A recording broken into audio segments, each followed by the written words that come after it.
In the late 1920s, the general population thought of aviation as entertainment. In 1927, Charles Lindbergh changed that thought when he flew across the Atlantic Ocean. This was a turning point in history because after Charles Lindbergh's flight, people viewed aviation as a way for personal travel and shipping cargo. Today, thousands of goods are shipped worldwide, and hundreds of thousands of people use airplanes for vacation and business travel. In the early 1900s, planes were used for barnstorming.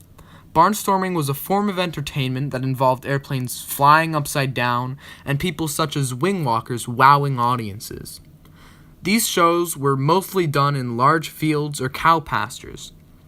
Airplanes weren't being thought of as transportation, they were mostly being thought of as a risky form of entertainment.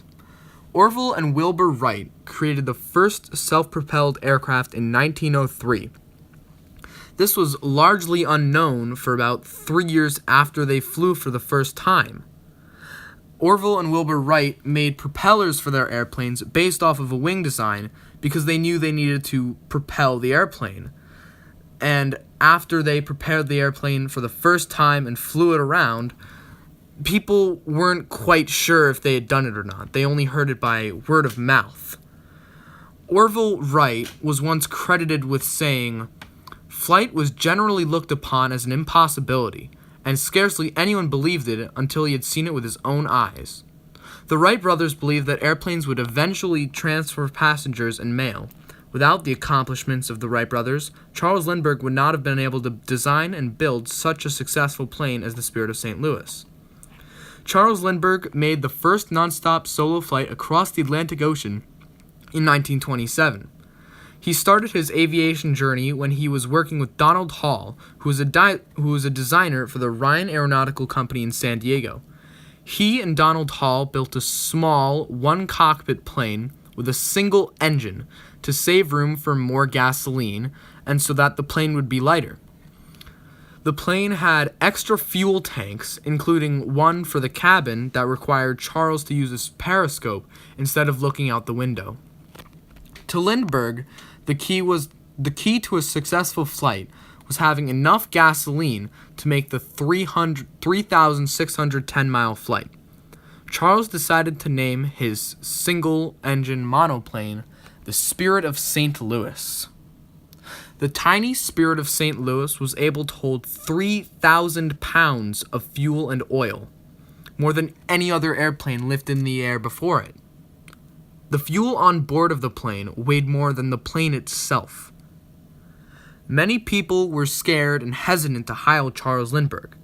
He was told at one point by the manager of the St. Louis airfield that "We have a reputation to consider. We couldn't be associated with such a venture." He thought Lindbergh was too young and didn't know enough about navigation to fly across the Atlantic Ocean without getting hurt or dying. Charles Lindbergh was not only enticed by the $25,000 reward for the flight, but he had also been interested in aviation, even as a kid.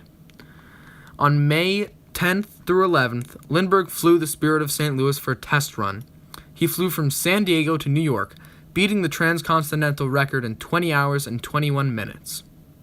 Finally, on May 20th, Charles Lindbergh took off, starting his transatlantic flight to Paris. He had packed 5 sandwiches, water, maps, charts, and a few other items that he found necessary. He decided not to bring a parachute or a radio in favor of more gasoline. As Lindbergh took off at 7:52 a.m., people watched as the heavily loaded plane barely made it off the runway. Many people were skeptical or hesitant to believe that a man could fly across an ocean alone, especially when so many had failed before him. During the flight, Lindbergh encountered thick fog, turbulence, and the struggle to stay awake. Halfway to Paris, 18 hours into the flight, Lindbergh almost fell asleep, and after recovering from a nosedive, he was wide awake to finish the flight. On May 21st, at 5:22 p.m., the Spirit of St. Louis landed at the Les Bourges field in Paris, France. Local time was 10:22 p.m. The total flight time was 33 hours, 30 minutes and 29.8 seconds. Lindbergh didn't sleep for 55 hours. Lindbergh made his journey when aviation still thought of it as a crazy idea. It very much so defined the future of air travel.